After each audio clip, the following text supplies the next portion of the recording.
Hi guys, let's make kimchi today. The one that we're making today is the sliced one. Kimchi is a blanket term. Let me show you a book. This book is written by my culinary hero, Han Bong-ryo. The title of this book is The 100 Kimchis That We Must Know. That means there are more than 100 types. What I'm trying to say is that you can turn many vegetables and fruits into kimchi. For example, cucumber, radish, eggplant, or melon rind, some greens. There's so many. Also, kimchi is a seasonal food. This one, napa cabbage one, strictly it's a winter kimchi. That's when it's in season, like late fall. In the summer, Korean people make different types of kimchi, cucumber being the most popular one. Every culture has some type of pickle or salted vegetables, because it was a way of preserving vegetables. So kimchi is one of them. But what's unique about kimchi is that it has 2 extra ingredients that is not found in other pickled vegetables. One is protein. This is salted shrimp. It's just one example. It could be other type of fish extract or squid. Some region they even put chicken meat or bone broth. So it has protein and starch. This is rice. We're using rice today, whether it be rice or sweet rice flour or potato or some other grain. Kimchi has starch. That's what's unique about kimchi. The main ingredients right here, napa cabbage. When you buy cabbage, you want to buy the one that is completely covered with the outer layers. Look for these ridges.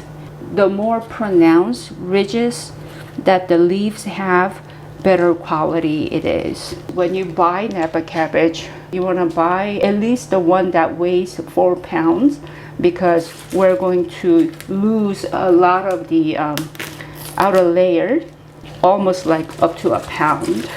Remove the layers, outer layers, 3 pounds and a little over an ounce or so. That's okay. So we'll do this. So how much water do we need? I will give you a formula. The amount of water you need is double the amount of the napa cabbage. So this is 3 pounds. So we're going to need 6 pounds of water. That's 12 cups. I already have my 12 cups water. How much salt do we need? 1/6 of the water. So this is 6 pounds of water. Then you need 1 pound of salt. Type of salt that I'm using, kimchi salt. You see how coarse that is? This is a sea salt I use for cooking, but for the kimchi, you want to buy this coarse kimchi salt from Korean market, or you can buy online. I'll just pour everything in. Even if it takes time, I suggest that you melt the salt completely. The salt is completely dissolved. Okay, I'm going to set this aside and start slicing the cabbage. Trim off the bottom, the core part. Then I'm going to quarter the cabbage. And then there is a debate. Some people like to cut only halfway and then just like tear it like that. Or some say, oh, don't do it. Okay, some people like to cut all the way to the end. I don't know which method is better. That I'll leave it up to you guys. This time I'm going to tear it, cut the core off. Small leaves. Okay, we're not gonna cut them. Putting this into the salted water bowl. Slice 1.5 inches. I want to show you something. You see how they're all uneven size, especially this one. See how big this is as compared to that? I do not suggest you cut it this way, because it will bruise the the cabbage. It is already bruised by 1 cut, 2 cut, 3, 4, and then you do that in the middle, it's not going to be good. This will be a lot more salted as compared to this, but leave it alone. They all have different textures, so it will work out. Inch and a half. We don't want to cut too small. So what I'm trying to do now is loosen the leaves, something like this. You want to be very gentle. About an hour later, the cabbage will be well wilted and then reduce in volume. So this water will be enough. The outer layers that we removed, I'm going to cover them. Set the timer for 1 hour now. The kimchi I'm making today is actually developed for people who cannot get access to specialty ingredients like this. We're going to use the big shrimp. It's frozen. We need 4. Let me just show you, like sitting on my palm. Quickly thaw this in salted water. 1 cup of water. The sea salt. Melt this. Okay. I'm going to set this aside. At this point, please make sure that you do have cooked rice. You don't need much, just 1 ounce. 1.3 ounces.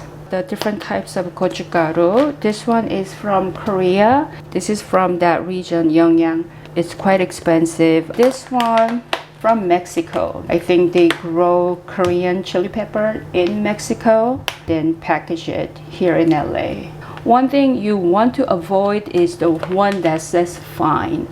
Please do not use the fine Gochugaru. This is for other type of dish. Talk about other ingredients. Garlic, we're going to need 3 ounces. ½ ounce of ginger, peeled. See here I have 3 different types of onions. That's the sweet onion, and this is the white onion, and this is the yellow onion that we cook with all the time. So for kimchi, I prefer to use either the white onion or the sweet onion. If this is all you have, yellow onion, go ahead and use it. I've done it. It's okay. Sweet onion like this or the white onion, it's more refreshing. This is not a Korean pear. I developed this recipe using this Bosc pear because the Korean pear is not widely available, and they will need green onions, 2 ounces, 12 ounces of radish. This is such an important ingredient in kimchi. 2 qualities that really good kimchi has. One, it should have the crispness of the cabbage, and the other quality is the effervescent quality. So what it is, when you eat kimchi, it has the effervescent texture or taste, almost like carbonated water quality. That is what we're looking for. That you get it from adding the radish and also shrimp or anything from the ocean. So squid, octopus, they work great. Prep the vegetables.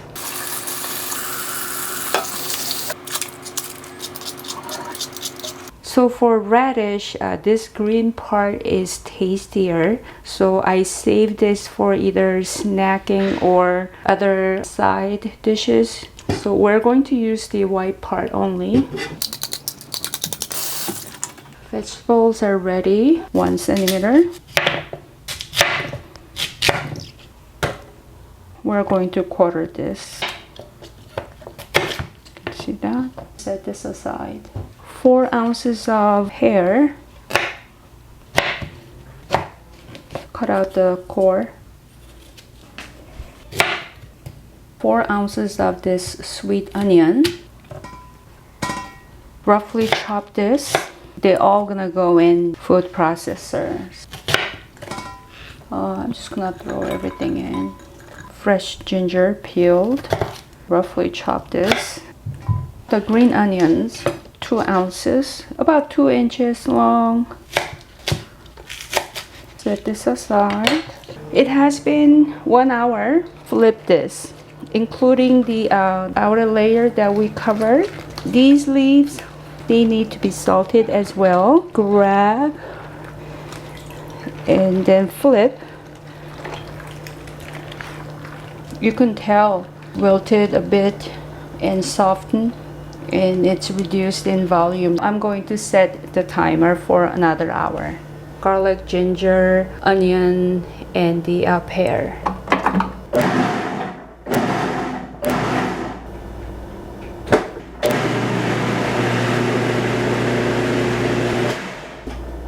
This is very important. I want to show you how fine you want to grind in the food processor. This is the finest you want to do. Once I used the powerful blender, blended it really fine, like almost like puree, it ruined my kimchi. I do not recommend it. You'll see small grains of the vegetables and the pear. When you process too much, the finer particles of the vegetables will speed up the process of the fermentation, but fermentation should happen at a good right pace, not a fast pace. I'm going to still keep the this vegetable in the food processor because later I'm going to add shrimp and rice to this. Cover this and then I'll come back later. Shrimp is ready, completely thawed. The crust, it is so sharp right there. So I'm going to cut that out. One time I got poked by it, I was bleeding. Clean the shrimp really well under running water. So I need 2 raw shrimp. Cut the head part. Peel the shrimp. Use the shrimp peel as well. It makes great stock. That's perfect. Please do not be tempted to use more than this extra shrimp. I could taste the fishiness. Devein this. Korean traditional rice wine. That's about a couple of teaspoons. This is only to sterilize because we're not going to cook this shrimp. So I'm going to keep this in the refrigerator until it's ready to use. Devein this. Devein just what we can find or what we see. We're not gonna go all the way to the tail part because this will be cooked. Yep. I'm going to make shrimp stock. The heat is on high. I'm going to cover it. Once it brings up to a boil, I'm going to reduce the heat to medium and then simmer for 5 minutes. Now the water is boiling and the shrimp is turning pink. Reduce the heat to medium, cover, and set the timer for 5 minutes. Piece of kelp. The kelp will add another extra umami flavor to the stock. Half cup of this. And I'm going to let this cool. And now there is this shrimp that you can eat. I'm going to enjoy my shrimp. I would like to bloom gochugaru in this. When you bloom gochugaru, it will give you a nice red color. But the reason I'm not blooming gochugaru in this right now is because this shrimp stock is still a bit hot. So when you add gochugaru to this very warm shrimp stock, the temperature of the shrimp stock will cook the gochugaru. So you will lose a bit of spiciness. So now it has been an hour. Let's take a look. I can tell they are very well wilted. The most difficult part of making kimchi is actually salting process. This definitely needs more time. The shrimp stock is cold, so I'm going to bloom the gochugaru. Set that aside. I'm going to chop a little smaller because I don't want to run the food processor too long.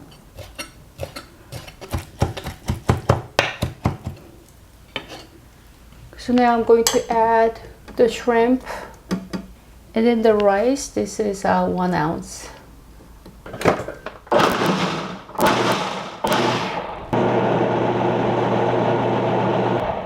Now I want to take a look.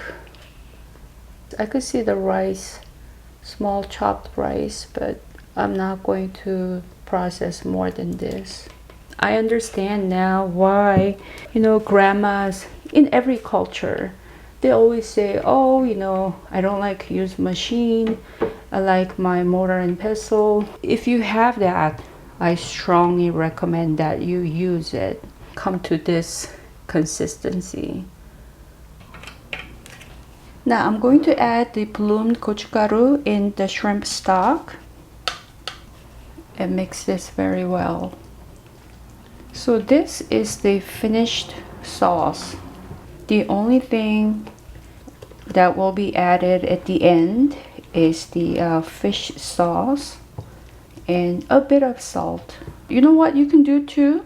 After you try this recipe, if you like it, then you can make this sauce bigger amount. You can double it, triple it, quadruple it. You can freeze it.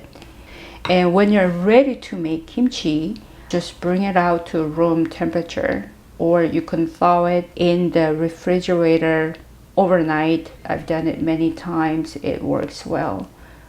This is the kimchi sauce that I mentioned, that if you like the recipe, you can make this in advance and freeze it like this. It's in a tempered glass container. If you want to defrost this faster, bowl of tap water, just place this.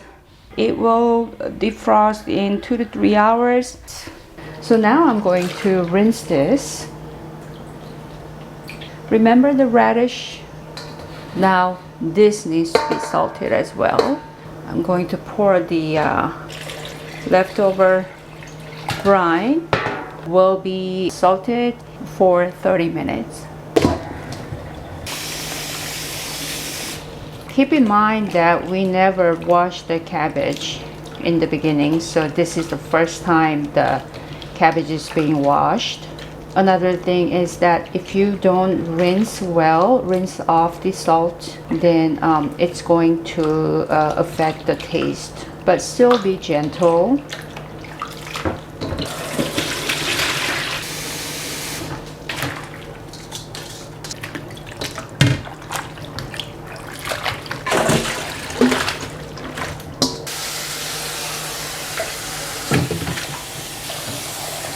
I usually grab something, the yellow leaf, small like this, and taste. I think it's about right. So what you're looking for is, you taste the saltiness, but it's not too salty. This is ready to be drained.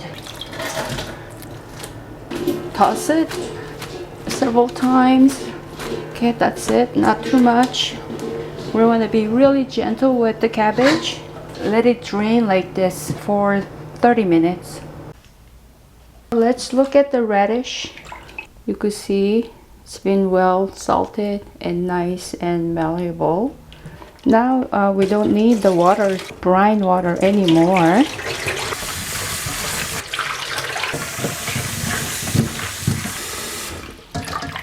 So the radish, they don't have to drain long time like the cabbage. You can just place the radishes at the edge. It will drain together with the cabbage. So it has been 30 minutes for the cabbage to drain. Have this much water. I usually get 3/4 of a cup. Let me see. It's not 3/4. I'm going to actually drain 15 minutes longer. I do usually drain 45 minutes, but I wanted to shorten the time for you guys, but I guess I can't. Let's see if we got more water that drained in the bowl. Yeah, it is exactly 3 hours total salting the cabbage, and then 45 minutes total draining the cabbage. This empty bowl, I'm going to rinse it once and then dry it. Okay, I just grabbed a napkin, just making sure there's no water dripping or puddle of water. Why do we have to wait for so long, 45 long minutes to drain the water? Can I use a salad spinner to extract water? I will say no. I've done it once and I really didn't like the result. I've tried many different things. Then I came down to a conclusion that if I'm going to make something that's going to go through fermentation, I'm not gonna hurry. I'm going to go slow, and if I have to wait, then I will wait. If you extract water from the salad spinner, it can extract its own juice. That's why we need to slowly wait and then let the water drain slowly. You know, they have this long disposable gloves that has long arm for kimchi making. I thought it was funny when I saw it for the first time, and I ended up getting one.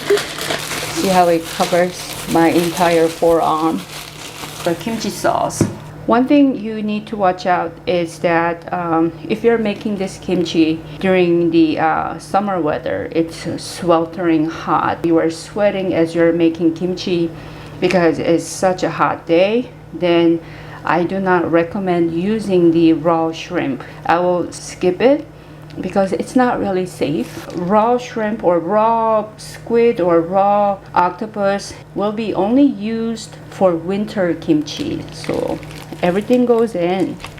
This kimchi sauce, if you put too much, then it's going to soften the cabbage. The acid in the fruit and the gochugaru and all the vegetable will soften the cabbage. It's going to make your cabbage mushy. It's very important to use the right amount of kimchi sauce. I'm making sure it is nicely, everything is well coated, but at the same time I'm being really gentle. So I'm going to use 2 hands. I'm going to add 1 tablespoon of fish sauce. Half teaspoon.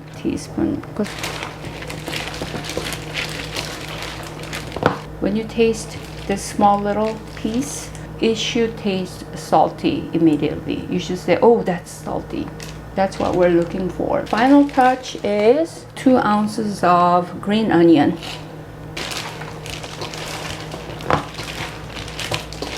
So now let's talk about the vessels. I'm going to use my thick glass jar because that's all I have. Please do not use plastic. Anything that has high acidity like kimchi should never be stored in plastic container. I do not recommend stainless container like this because if you pack away in a stainless steel container, the temperature change can vary greatly. So I do not recommend that either. The best thing is completely opaque porcelain jar. Now it's ready to be packed away. I'm going to divide into 3 separate jars. The reason being, oh, you can put it all in the same jar, but in my case, this kimchi will last me for quite some time, up to a month or so. So I will ferment 1 jar. The other 2 jars will be fermented slowly in the refrigerator. You want to pack tightly. One thing that kimchi does not like is air. I'm going to stop here. You know why? Because as it ferments, this kimchi will start to bubble and swell. So if you pack it all the way up, it's going to overflow. You don't want to lose the delicious water. You only want to pack like 80%. 2 jars will be enough. And we have this leftover sauce. We're not going to waste it. Remember this? Now we're going to clean the bowl with this. You're going to cover the top. Kimchi should not be exposed to air. Okay, close the lid. This is such a great feeling, you know. Great sense of accomplishment. And what if kimchi turns out really tasty? That's even, wow. beautiful red. Just in case, I'm going to keep them in a bowl like this. If it overflows, I'll be collecting the juice, and I'm going to put the juice back in the jar. I usually keep cover with the kitchen towel so the jar doesn't get sunlight, but today there is a chance of overflowing. I don't want to dirty my kitchen towel, so what I'm gonna do is I'm not gonna cover, but I'm just going to keep this on the floor, you know, where there's no sunlight. Do the same too. Guys, let's reveal. Good news, it didn't overflow, so that's good. And this one, yep, okay. You could see some water or juice. Can you see how it's moving? That means it's alive. Yeah, so it's bubbling. Can you hear that? Yeah, it was making some kind of cricket noise. Some of you might see more water on top, maybe all the way up to here. Don't be alarmed, it's perfectly okay. Even with the same recipe, it's different every time. As it ferments, the water will turn into a nice kimchi juice, so that's okay. Take a whiff of this. If you smell just a hint of sourness, it's a good time to put it away in the refrigerator. I don't plan on eating this one right away, so I'm going to let it slowly ferment in the refrigerator. And this one I plan on eating right away, so I'm going to let this ferment at room temperature for another 2 or 3 days. Smelling the jar is one method, and another one that you can do is taste a bit of the kimchi juice. If it's slightly sour, that's when it's ready. If there's one rule, one thing I want you to know is that it has to initially ferment at room temperature. I just got off from work, and when I walked in, I can smell a little bit of the kimchi. Ooh, see? Look at, that's a lot of water right there. I'm going to taste. It is definitely ready because I definitely do taste the sourness. Okay, this one, I'm gonna give it a taste. Quite tasty. You guys will like it. This is the perfect color. Juice is tasty, so I'm happy with this. The different stage of kimchi. Do you guys see this? I know it doesn't look nice, kind of scary looking. It's been about 3 months or so. This stage of kimchi is called Mook-eun-ji. It means aged kimchi. This is very sour, so they usually rinse this off with water and then cook with fish or pork. Extremely delicious. Sharpen your knife before you make kimchi. I've been reading cookbooks for over 30 years, and I've watched some kimchi masters videos, but nobody talks about this. I had to learn the hard way. The photos you're looking at are kimchis made by a really dull knife. The cabbage slices were badly bruised, resulting in mushy texture. If there is only one thing you are going to learn from this video, this is it. Let's recap. The temperature in your kitchen will determine the amount of time for salting the cabbage. Salt to water ratio is 1:6. Rinse off the salt really well after salting, otherwise it will give you the bitter taste. Do not leave the salted cabbage in water. Just rinse off 3 times. Do not over process aromatics. If you are going to use food processor like I did, you should keep in mind when you are going to stop processing the aromatics. When you bloom gochugaru in shrimp stock, please let the shrimp stock cool. Skip the raw shrimp if you're making this kimchi in a really warm weather. It's not safe. After you make your kimchi, initial fermentation at room temperature is crucial. Only pack kimchi 70 to 80% into a jar to prevent overflowing. minimize contact with air, so make sure you seal the surface. Store in ceramic container, avoiding sunlight. Thank you very much for watching, guys. Until next time, bye bye.